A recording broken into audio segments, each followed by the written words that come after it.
ஓம். புத்தகம் வாசிப்போமா பகுதியில் மகாபாரத கதை பகுதி 33. புத்தகம் வாசிப்பது உங்கள் கோவிந்தராஜ் சுப்பிரமணி. முந்தைய பதிவின் கதை சுருக்கம். மகாபாரத போர் ஆரம்பித்து 6 நாட்கள் யுத்தம் நடந்தது. முதலாம் நாள் யுத்தம் கௌரவர்கள் வெற்றி பெற்றார்கள். 2ஆம் நாள் 3ஆம் நாள் யுத்தங்களில் பாண்டவ சேனை கௌரவ சேனையை அதிகமாக தாக்கிற்று. 4, 5ஆம் நாள் 6ஆம் நாள் யுத்தங்களில் பீமன் துரியோதனன் போன்றவரிடம் கடுமையாக போர் நடந்தது. 7வது நாள் யுத்தம். உடல் முழுவதும் அம்புகள் தைத்து துன்பப்பட்டவனாக துரியோதனன் பீஷ்மரிடம் சென்று, ஒவ்வொரு தினமும் பாண்டவர்கள் வெற்றி பெற்று நம்முடைய சேனையின் வியூகத்தை பிளந்தும் சூரர்களை கொன்றும் வருகிறார்களே, நீர் சும்மா இருக்கிறீரே என்றான். பீஷ்மர் துரியோதனனுக்கு ஆறுதல் மொழிகள் சொன்னார். நானும் துரோணரும் சல்லியனும் கிருதவர்மாவும் அஸ்வத்தாமாவும் விகர்ணனும் பகத்தனும் சகுனியும் அவந்தி தேசத்து 2 சகோதரர்களும் திரிகர்த்த ராஜனும் மகத தேசாதிபதியும் கிருபாச்சாரியாரும் உனக்காக உயிரையும் விட தயாராக இருக்கும்போது நீ ஏன் மனத்தாழ்ச்சி அடைகிறாய்? வேண்டாம் என்று சொல்லி சேனையை அன்றைய யுத்தத்திற்கு அணிவகுத்தார். இதோ பார், ஆயிரக்கணக்கான ரதங்களும் குதிரைகளும் குதிரை வீரர்களும் சிறந்த யானைகளும் அநேக தேசங்களிலிருந்து வந்து ஆயுதம் எடுத்து நிற்கும் காலாட்படைகளையும் கொண்ட இந்த சேனையை வைத்து கொண்டு தேவர்களையும் ஜெயிக்க முடியும். பயப்பட வேண்டாம் என்று சொல்லி துரியோதனனுக்கு காயங்களை நீக்கும் சிறந்த மருந்துகளையும் தந்தார். பிதாமகர் பீஷ்மர் கொடுத்த மருந்தை துரியோதனன் தன் தேகத்தில் பூசிக்கொண்டு அம்பு கொத்திய காயங்களிலெல்லாம் நீக்கிக்கொண்டு தைரியமாகவும் உற்சாகமாகவும் யுத்தத்திற்கு சென்றான். அன்று கௌரவப்படை மண்டல வியூகமாக அணிவகுக்கப்பட்டது. ஒவ்வொரு யானைக்கு பக்கத்தில் 7 தேர்களும் ஒவ்வொரு தேருக்கு துணையாக 7 குதிரை வீரர்களும் ஒவ்வொரு குதிரை வீரனுக்கு துணையாக 10 வில்லாளிகளும் வில்லாளி ஒவ்வொருவனுக்கும் 10 கேடயக்காரர்கள் காப்பாகவும் நின்றார்கள். எல்லா வீரர்களும் நல்ல கவசம் பூண்டிருந்தார்கள். இந்த பெருஞ்சேனையின் மத்தியில் தேரின் மேல் நின்று துரியோதனன் இந்திரனைப் போல் விளங்கினான். தர்மபுத்திரன் பாண்டவ சேனையை வஜ்ர வியூகமாக அணிவகுத்தார். அன்று நடந்த யுத்தத்தில் அநேக முனைகளில் பெரும்போர் நடைபெற்றது. அர்ஜுனனுடைய தாக்குதலை பீஷ்மரே எதிர்த்தார். மற்றொரு முனையில் துரோணரும் விராடனும் ஒருவரை ஒருவர் எதிர்த்து போரிட்டனர். வேறு ஒரு முனையில் சிகண்டையும் அஸ்வத்தாமனுக்கும் பெரும் யுத்தம் நிகழ்ந்தது. மற்றொரு இடத்தில் துரியோதனனும் திருஷ்டித்யும்னனும் கைகலந்தார்கள். நகுல சகாதேவர்களும் தங்கள் மாமன் சல்லியனை தாக்கினார்கள். அவந்தி தேசத்து ராஜாக்கள் யுதாமன்யுவை எதிர்த்தார்கள். பீமசேனன், கிருதவர்மா, சித்திரசேனன், விகர்ணன், துர்மசன் இவர்களையெல்லாம் எதிர்த்தான். கடோத்கஜனுக்கும் பகதனுக்கும் பெரும் போர் மற்றொரு முனையில் நிகழ்ந்தது. வெவ்வேறு இடத்தில் அலம்பசன் சாத்யகியை எதிர்த்தான். பூரி சிரவசு திருஷ்டகேதுவை எதிர்த்தான். தர்மபுத்திரன் சுருதாயுவை எதிர்த்தான். சேகிதானன் கிருபரை மற்றொரு முனையில் எதிர்த்தான். துரோணருக்கும் விராடனுக்கும் நடந்த யுத்தத்தில் விராடன் தோற்று தன் தேரையும் சாரதியையும் குதிரைகளையும் இழந்து தன் புத்திரன் சங்கனுடைய ரதத்தில் ஏறினான். விராடனுடைய புத்திரர்கள் உத்திரனும் சுவேதனும் முதல் நாள் யுத்தத்திலேயே மாண்டார்கள். 7வது நாளில் சங்கனும் தகப்பனார் அருகில் உயிர் நீத்தான். துருபதன் மகனான சிகண்டி அஸ்வத்தாமனால் தாக்கப்பட்டு தேரை இழந்தான். அதன் மேல் அவன் கீழே குதித்து வாளும் கேடயமும் கையில் எடுத்துக்கொண்டு போர் புரிய பார்த்தான். அஸ்வத்தாமன் சிகண்டியினுடைய கத்தியை பாணத்தால் உடைத்தான். உடனே சிகண்டி துண்டிக்கப்பட்ட கத்தியை சுழற்றி அஸ்வத்தாமன் பேரில் வீசினான். உக்கிரமாக வேகமாக வந்த அந்த கத்தியை அஸ்வத்தாமன் ஒரு பாணத்தை விட்டு வெகு சாமர்த்தியமாக தடுத்தான். மிகவும் அடிபட்ட சிகண்டி சாத்யகியின் தேரிலேறி விலகினான். சாத்யகிக்கும் ராட்சதனான அலசம்பனுக்கும் நடந்த யுத்தத்தில் முதலில் சாத்யகி பலமாக அடிக்கப்பட்டான். ஆனால் முடிவில் அலம்பசன் தோற்று புறங்காட்டி ஓடினான். திருஷ்டுத்யும்மனால் தாக்கப்பட்ட துரியோதனன் தேர் குதிரைகளை இழந்தான். கத்தி எடுத்து கொண்டு கீழே குதித்து துரியோதனன் திருஷ்டுத்யும்மனை எதிர்க்கச் சென்றான். அச்சமயம் சகுனி வந்து அரசனை தன் ரதத்தில் ஏற்றி கொண்டு போய்விட்டான். கிருதவர்மன் பீமனை பலமாக தாக்கினான். ஆனால் தோல்வியுற்றான். உடல் நிறைய அம்புகள் பாய்ந்து கிருதவர்மன் முள்ளம்மன்றி போல் விளங்கியவனாய் குதிரைகளையும் தேரையும் இழந்து தோல்வியை ஒப்புக்கொண்டு சகுனியின் தேரை நோக்கி ஓடினான். அவந்தி தேசத்து சகோதரர்களான விந்தனும் அணுவிந்தனும் யுதாமன்யுவை எதிர்த்து தோல்வியடைந்தார்கள். அவர்களுடைய படையும் நாசம் செய்யப்பட்டது. பகதத்தன் யானை ஏறி கடோத்கஜனை எதிர்த்து பெரிய வெற்றியை அடைந்தான். கூட இருந்த வீரர்களும் படையாட்களும் புறங்காட்டி ஓடிவிட்டார்கள். கடோத்கஜன் ஒருவன் மட்டுமே நின்று பகதத்தனை எதிர்த்தான். கடும் போர் நடந்தது. முடிவில் கடோத்கஜன் பெரும் தோல்வியுற்று களத்தினின்று தப்பி ஓடினான். கௌரவசேனை மகிழ்ச்சி அடைந்தது. சல்லியனுக்கும் அவன் சகோதரியின் மக்கள் நகுல சகாதேவர்களுக்கும் நடந்த சண்டையில் நகுலனுடைய குதிரைகள் கொல்லப்பட்டன. உடனே நகுலன் சகாதேவனுடைய ரதத்தில் ஏறி இருவரும் ஒரு தேரிலிருந்து யுத்தம் புரிந்தார்கள். சகாதேவன் விடுத்த அம்பு சல்லியனை தாக்கி மூர்ச்சையடைய செய்தது. அதன் மேல் சாரதியானவன் சல்லியனுடைய ரதத்தை மெல்ல வேறிடம் கொண்டு போய்விட்டான். இவ்வாறு மந்திர தேசத்து ராஜன் புறங்காட்டி விலகியதை பார்த்து துரியோதனுடைய சேனை தைரியத்தை இழந்து மாத்ரி புத்திரர்கள் சங்கங்களை ஊதிக்கொண்டு சல்லியனுடைய சேனையை நாசம் செய்தார்கள். மதியானத்தில் தர்மபுத்திரன் சுருதாயுவை நோக்கி தேரை செலுத்தினான். தர்மபுத்திரன் தொடுத்த அம்புகளை சுருதாயுவானவன் சேதித்து 7 கூரிய அம்புகளை எய்து தர்மபுத்திரனுடைய கவசத்தை உடைத்து அவனை காயப்படுத்தினான். தர்மபுத்திரன் சுருதாயுவின் மார்பில் நன்றாக தைக்கும்படி ஒரு பாணத்தை செலுத்தினான். அன்று தர்மபுத்திரன் தன் இயற்கை மனநிலையை இழந்து கோபம் கொண்டு சொலித்தான் என்கிறார் வியாசர். முடிவில் தேரும் குதிரைகளும் சாரதியும் வீழ்த்தப்பட்டு சுருதாயு யுத்தகலத்தை விட்டு ஓடினான். இது நிகழ்ந்ததும் துரியோதனுடைய சைனியம் முற்றிலும் தைரியம் இழந்து கலக்கமடைந்து விட்டது.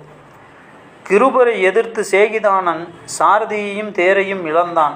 அதன் பின்பு அவன் கதாயுதத்தை எடுத்துக்கொண்டு கீழே இறங்கி கிருபருடைய குதிரைகளையும் சாரதியையும் கொன்றான். கிருபரும் தேரை விட்டு இறங்கி தரையில் நின்று வில்லை வளைத்து அம்புகள் எய்தார். அவை சேகிதானனை மிகவும் துன்புறுத்தின. அதன் மேல் அவன் கதாயுதத்தை வீசி கிருபர் மேல் எறிந்தான். அதையும் அவர் தம் பாணத்தால் தடுத்து விட்டார். பிறகு சேகிதானன் கத்தியை வீசிக்கொண்டு அவர் மேல் பாய்ந்தான். அவரும் வில்லை எறிந்துவிட்டு கத்தியை எடுத்து கொண்டு நின்றார். இருவரும் கத்தி சண்டையில் காயப்பட்டு பூமியில் விழுந்தார்கள். பீமசேனன் வந்து சேகிதானனை தன் தேரில் ஏற்றிச் சென்றான். அவ்வாறே சகுனியும் கிருபரை தன் தேரில் ஏற்றிச் சென்றான். திருஷ்டகேது பூரிசிரவசின் மேல் 96 பாணங்களை விட்டு அவன் மார்பில் பாயச் செய்தான். கிரணங்களோடு ஜொலிக்கும் சூரியனைப் போல் பூரிசிரவசு தன் மார்பில் தைத்த பாணங்களுடன் பிரகாசித்தான். அப்போதும் போரை நடத்தி திருஷ்டகேதுவை புறங்காட்டி ஓடச் செய்தான். துரியோதனுடைய தம்பிகள் 3 அபிமன்யுவை தாக்கி பெரும் தோல்வி அடைந்தார்கள். அபிமன்யு இவர்களை கொல்ல பீமன் சபதம் செய்திருக்கிறார். ஆகையால் இவர்களை நான் விட்டு விலக வேண்டும் என்று எண்ணி விலகினான். அதன் மேல் பீஷ்மர் அபிமன்யுவை தாக்க வந்தார். அதை கண்ட அர்ஜுனன், கிருஷ்ணா, பீஷ்மரை தடுக்க வேண்டும், ரதத்தை செலுத்து என்றான். அச்சமயம் மற்ற பாண்டவர்களும் அர்ஜுனனை வந்து அடைந்தார்கள். ஐவரையும் பிதாமகர் தடுத்தார். யுத்தம் நடந்து கொண்டிருக்கையில் சூரியன் மறைந்தான். போர் நிறுத்தப்பட்டது. எல்லோரும் மிக களைப்படைந்தவர்களாகவும் காயங்கள் பட்டு துன்பப்பட்டவர்களாகவும் பாசறையை போய் சேர்ந்தார்கள். இருதரப்பு வீரர்களும் உடலில் தைத்திருந்த அம்புகளை பிடுங்கி வைத்திய கிரமப்படி காயங்களை கழுவி இளைப்பாறினார்கள். ஒரு முகூர்த்த காலம் எல்லோரும் சங்கீத வாத்தியங்களை கேட்டுக்கொண்டு உல்லாசமாக பொழுதை போக்கினார்கள். அந்த ஒரு முகூர்த்த காலம் ஸ்வர்க்கத்தில் இருப்பது போலிருந்தது. யுத்த விஷயமாக வார்த்தை ஒன்றும் பேசாமல் கழிக்கப்பட்டது. அந்த காட்சியை பார்ப்பதற்கு ரமணீயமாக இருந்தது என்கிறார் வியாச பகவான். மகாபாரதத்தின் உபதேச தத்துவம் இன்னதென்று இதனின்று உணரலாம். அடுத்தது 8ஆம் நாள் யுத்தம். 8வது நாள் உதயமாயிற்று. பீஷ்மர் கௌரவ சேனையை கூர்ம வியூகமாக வகுத்தார். தர்மபுத்திரன் திருஷ்டுத்யும்னனை பார்த்து, கௌரவர்களுடைய கூர்ம வியூகத்தை பார், அதை ஒழிக்கக்கூடிய எதிரணி வகுப்பில் சீக்கிரமாக நம்முடைய சேனையை ஒழுங்குபடுத்து என்றான். திருஷ்டுத்யும்னன் பாண்டவ சேனையை 3 சிகரங்கள் கொண்ட வியூகத்தில் அமைத்தான். பீமசேனன் கொடி முடிவிலும் சாத்யகி மற்றொரு கொடி முடிவிலும் தத்தம் படைகளுடன் நின்றார்கள். நடுவில் யுதிஷ்டிரன் நின்றான். யுத்த கலையை நம்முடைய முன்னோர்கள் நன்றாக கற்றறிந்திருக்கிறார்கள். அநேகமாக அது சத்திரியர்களுக்குள் கர்ண பரம்பரையாகவே இருந்து வந்தது. புஸ்தகங்களில் எழுதப்படவில்லை. எதிரிகள் உபயோகிக்கக்கூடிய ஆயுத பலத்திற்கும் அந்த காலத்தில் அனுசரித்து வந்த போர் முறைகளுக்கும் தக்கவாறு அரசர்கள் தங்களுடைய ஆயுதங்களையும் முறைகளையும் ஒழுங்குபடுத்தி வந்தார்கள். பல்லாயிரம் ஆண்டுகளுக்கு முன் நடந்த நிகழ்ச்சி குருச்சேத்திர யுத்தம். பாரதத்தில் காணப்படும் யுத்த வர்ணனையை இந்த காலத்து யுத்த முயற்சிகளோடு ஒப்பிட்டு இது வெறும் கற்பனை கதை, சாரமில்லை என்று தள்ளிவிடக்கூடாது.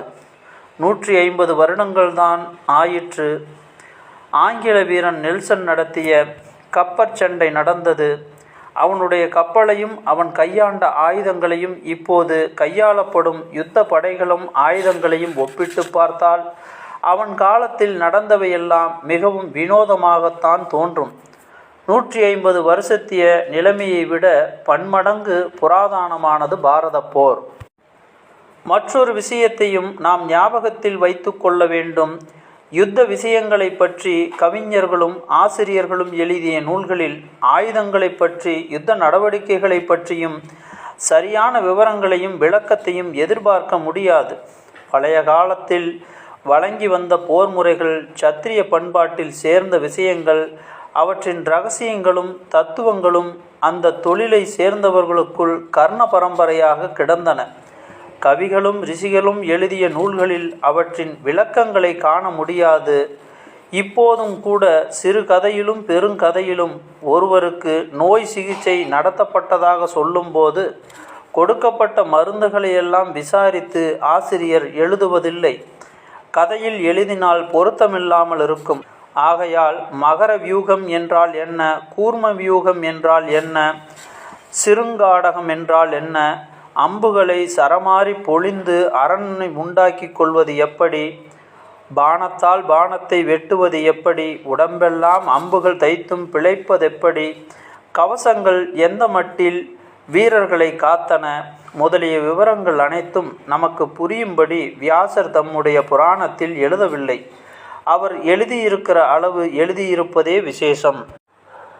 8வது நாள் போரின் முதல் பாகத்தில் திருதராஷ்டிர புத்திரர்களில் எண்மரை பீமன் கொன்றான். துரியோதனுடைய உள்ளத்தை இது பிளந்தது. ஆட்ட மண்டபத்தில் தான் செய்த சத்தியத்தை பீமன் இன்றே தீர்த்து விடுவான் போலிருக்கிறது என்று எல்லோரும் பயந்தார்கள். அர்ஜுனனுக்கு அன்று பெரிய துக்கம் நேரிட்டது. அவனுடைய அருமை மைந்தன் இராவான் கொல்லப்பட்டான். நாக கன்னிகை வயிற்றில் அர்ஜுனனுக்கு பிறந்த இந்த வீரன் பாண்டவர்களுக்கு துணையாக வந்து போர் புரிந்து கௌரவ படையில் மிக்க நாசம் உண்டாக்கினான். துரியோதனன் ராவானை கொல்ல இராட்சசனான அலம்பசனை அனுப்பினான். இருவருக்கும் கோரமாக யுத்தம் நடந்து முடிவில் ராவான் கொல்லப்பட்டான். இந்த செய்தி அர்ஜுனனை எட்டியதும் அவனுக்கு தாங்க முடியாத துக்கம் உண்டாகி வாசுதேவரை பார்த்து விதுரர் முன்னமேயே சொன்னார், இரு பக்கத்திலும் பெரும் துக்கம் அடைவோம் என்று. பொருளுக்காக இத்தகைய இழிவான காரியம் செய்து வருகிறோம். இவ்வளவு கொலைகளையும் செய்து நாமாவது அவர்களாவது என்ன சுகம் அடையப் போகிறோம்? மதுசூதனா, தர்மபுத்திரர் துரியோதனனை பார்த்து 5 கிராமங்களையேனும் கொடு, யுத்தம் வேண்டாம் என்று கேட்டதன் தீர்க்க தரிசனம் இப்போதுதான் எனக்கு தெரிகிறது. மூர்கனான அந்த துரியோதனன் 5 கிராமங்களை கொடுக்க மறுத்து இருபக்கமும் நடைபெறும் இந்த மகா பாபச் செயலுக்கெல்லாம் காரணமானான். இவன் பயந்தவன் கோழை என்று ஜனங்கள் இகழ்வார்களே என்றல்லவா நான் யுத்தம் செய்கிறேன். யுத்தகலத்தில் வீழ்ந்து கிடக்கின்ற சத்திரியர்களை பார்த்து என் மனம் கொதிக்கிறது. நம்முடைய பிழைப்பு பாதக பிழைப்பு என்று சொல்லி பரிதவித்தான். எப்போதுமே இது அர்ஜுனுடைய தர்ம சங்கடம். ராவான் கொல்லப்பட்டதைக் கண்ட பீமசேனனுடைய குமாரன் கடோத்கஜன் சேனை முழுவதும் நடுங்கும்படி கர்ஜித்து கௌரவ சேனையை அழிக்க ஆரம்பித்தான். அநேக பகுதிகளில் கௌரவ சேனை பயந்து களைய ஆரம்பித்தது. அதை கண்ட துரியோதனன் தானே கடோத்கஜனை எதிர்க்க முன்வந்தான். துரியோதனனுக்கு துணையாக வங்கதேசத்து அரசன் யானைப்படையுடன் சென்றான். 8வது நாள் யுத்தத்தில் துரியோதனன் மிக தைரியமாக போர் புரிந்தான். கடோத்கஜனுடைய படையிலிருந்து அநேக வீரர்களை வதம் செய்தான். இதை கண்டு மிக்க கோபம் கொண்ட கடோத்கஜன் துரியோதனன் மேல் கத்தியை வீசினான். வங்க சேனாதிபதி திடீரென்று தன் யானையை மத்தியில் செலுத்தி துரியோதனனை காத்தான். யானையானது கடோத்கஜனுடைய சக்தி ஆயுதத்துக்கு இரையாயிற்று. பீஷ்மர் துரியோதனன் அபாயத்தில் இருக்கிறான் என்று யூகித்து பெரும்படை ஒன்றை துரோணர் தலைமையில் அரசனுக்கு உதவியாக அனுப்பினார். கௌரவ சேனையில் உள்ள புகழ்பெற்ற வீரர்கள் பலர் ஒன்று கூடி கடோத்கஜனை எதிர்த்தார்கள். அப்போது கிளம்பிய கர்ஜனையிலிருந்து கடோத்கஜனுக்கு அபாயம் நேரிட்டதை அறிந்து யுதிஷ்டிரன் பீமசேனனை உதவியாக அனுப்பினான். பீமன் வந்ததும் முன்னைவிட கோரமாக போர் நடந்தது. 8வது நாள் யுத்தத்தில் மொத்த துரியோதனுடைய தம்பிமார்களில் 16 பேர் மாண்டார்கள். அடுத்தது 9ஆம் நாள் யுத்தம். 9வது நாள் போர் ஆரம்பமாவதற்கு முன் துரியோதனன் பீஷ்மரிடம் சென்று தனக்கு நேர்ந்த தோல்விகளை பற்றி பிரளயாபித்து கொடிய மொழிகளை ஈட்டியால் குத்துவது போல் பேசி அந்த தர்மாத்மாவை பீடித்தான். ஆயினும் பிதாமகர் பொறுமை இழக்கவில்லை. சக்திக்கு தக்கபடி முயற்சி செய்கிறவனும் உனக்காக யுத்தத்தில் பிராணனை ஹோமம் செய்கிறவனுமான என்னை ஏன் இவ்வாறு துன்புறுத்துகிறாய்? சொல்லத்தக்கது எது சொல்லத்தகாதது என்பதை அறியாமல் பேசுகிறாய். மரணம் சம்பவிக்கும் போது மரங்களெல்லாம் பொன்மயமாக தோன்றும் என்பார்கள். அவ்வாறு இப்போது நீ விஷயங்களை விபரீதமாக உணர்கிறாய். வேண்டுமென்று நீ செய்து கொண்ட விரோதத்தின் பயனை இப்போது அனுபவிக்கிறாய். ஆண்மையை இழக்காமல் தைரியமாக போர் செய்வதே இப்போது நீ செய்யக்கூடியது. அதுவே தர்மமும் ஆகும். சிகண்டியை நான் எதிர்த்து போர் செய்வது முடியாது. ஸ்திரீயை வதம் செய்வது என்னால் முடியாத காரியம். பாண்டவர்களை என் கைகளால் கொல்ல என் மனம் ஒவ்வாது. 2 விஷயங்களை தவிர்த்து மற்றபடி எல்லா வீரர்களையும் எதிர்த்து போர் செய்வேன். சத்திரிய குலத்திற்கு பொருந்திய முறையில் நீயும் மனத்தளர்ச்சி இல்லாமல் யுத்தம் செய் என்று பிதாமகர் துரியோதனனுக்கு இதம் சொல்லிவிட்டு அன்று சேனையை அணிவகுக்க வேண்டிய முறைகளை பற்றி சொல்லி அனுப்பினார். துரியோதனன் ஆறுதல் அடைந்து துச்சாதனனை அழைத்து, தம்பி, நம்முடைய முழு பலத்தையும் இன்று யுத்தத்தில் செலுத்து. பீஷ்மர் பரிசுத்தமான எண்ணத்துடனேயே நமக்காக போர் புரிகிறார். சிகண்டி ஒருவனை மட்டும் நான் எதிர்க்க முடியாது என்கிறார். வேறு யாரை பற்றியும் நான் கவலைப்பட வேண்டியதில்லை. சிகண்டி அவரை தாக்காமல் நாம் பார்த்து கொள்ள வேண்டும். அஜாக்கிரதையாக இருந்தால் சிம்மத்தையும் கூட சென்னாய் கொன்றுவிடுமல்லவா என்றான். 9வது நாள் யுத்தகலத்தில் அபிமன்யுவுக்கும் அலம்பசனுக்கும் பெரும் போர் நடந்தது. புகழ்பெற்ற தனஞ்சயனைப் போலவே குமாரனும் யுத்தம் செய்து அலம்பசனை ரதமிழந்து யுத்தகலத்தை விட்டு ஓடச் செய்தான். சாத்யயிக்கும் அஸ்வத்தாமனுக்கும் பெரும் யுத்தம் நடந்து துரோணர் அர்ஜுனனை எதிர்த்தார். பிறகு எல்லா பாண்டவ வீரர்களும் பீஷ்மரை எதிர்த்தார்கள். துரியோதனன் பீஷ்மரை காக்க துச்சாதனனை ஏவினான். பீஷ்மர் கடும் போர் புரிந்து பாண்டவ வீரர்களுடைய முயற்சிகளை வீணாக்கினார். பாண்டவ சேனை சுற்றி சுற்றி தடுமாறும் பசுக்கூட்டத்தைப் போல் தீனமான நிலையை அடைந்தது. அப்போது கிருஷ்ணன் தேரை நிறுத்தி, பார்த்தனே, நீயும் நின் சகோதரர்களும் 13 ஆண்டுகள் எதிர்பார்த்து கொண்டிருந்த காலம் இப்போது வந்திருக்கிறது. சத்திரிய தர்மத்தை நினைவுக்கு தந்துகொள். பீஷ்மரை கொல்ல தயங்க வேண்டாம். அர்ஜுனன் தலைகுனிந்து, கொல்லத்தகாத ஆச்சாரியரையும் பிதாமகரையும் கொல்வதை விட வனவாசமே சுகமாக இருந்தது. ஆயினும் நீ சொல்வதை செய்கிறேன், ரதத்தை செலுத்து என்றான். அர்ஜுனன் மிகவும் வருத்தப்பட்டு காரியத்தில் விருப்பமில்லாதவனாக சென்றான். பீஷ்மரோ மத்தியான் காலத்து சூரியனைப் போல் ஜொலித்தார். பார்த்தனுடைய தேர் பீஷ்மரை நோக்கி சென்றதும் பாண்டவசேனை மறுபடியும் தைரியம் அடைந்தது. பீஷ்மர் அர்ஜுனுடைய தேரின் பேரில் பொழிந்த அம்பு மலையானது அதை முற்றிலும் மூடிவிட்டது. பாகனாவது குதிரையாவது தேராவது அர்ஜுனனையாவது எதுவுமே தெரியாமல் போயிற்று. கிருஷ்ணன் பரபரப்பில்லாமல் ஜாக்கிரதையாக தேரை நடத்தினான். அர்ஜுனன் செலுத்திய அம்புகளால் பீஷ்மர் வில் பலமுறை அறுபட்டு கீழே விழுந்தது. பீஷ்மர் அர்ஜுனனை புகழ்ந்து வேறு வில்லை எடுத்து பார்த்தனையும் கிருஷ்ணனையும் அடித்து காயப்படுத்தினார். அப்போது நீ சரியாக போர் புரியவில்லை என்று கிருஷ்ணன் அர்ஜுனனுக்கு சொல்லி கோபத்துடன் தேரை விட்டு கீழே குதித்து சக்கராயுதத்தை எடுத்து பீஷ்மரை நோக்கி சென்றான். கோபத்துடன் வரும் வாசுதேவனை பார்த்து பீஷ்மர், தாமரை கண்ணா வருவாய், உன்னால் கொல்லப்பட்டு நான் உயிரை விடுவேன் என்று வரவேற்றார். அர்ஜுனன் கேசவனை பின்தொடர்ந்து இரு கைகளாலும் கட்டி பிடித்து கொண்டு ஆயுதமெடுத்து போர் புரியப் போவதில்லை என்று நீ சொன்ன வார்த்தையை பொய்யாக்க வேண்டாம். இது என் பொறுப்பு. அன்புக்குரிய பீஷ்மரை நான் அம்பு எய்தி வீழ்த்துவேன். நீ தேரேறி குதிரையை நடத்து என்று சொல்லி வாசுதேவனை பின் திரும்பச் செய்தான். பீஷ்மர் போரை மறுபடியும் துவங்கினார். பாண்டவசேனை மிகவும் அடிபட்டு கஷ்டப்பட்டு கொண்டிருக்கும் சமயத்தில் சூரியன் அஸ்தமனமானான். யுத்தம் நிறுத்தப்பட்டது. அடுத்த தலைப்பு 10ஆம் நாள் யுத்தம். பீஷ்மர் வீழ்ந்தார். அடுத்த பதிவில் பார்ப்போம். நான் உங்கள் கோவிந்தராஜ் சுப்பிரமணி. நன்றி, வணக்கம்.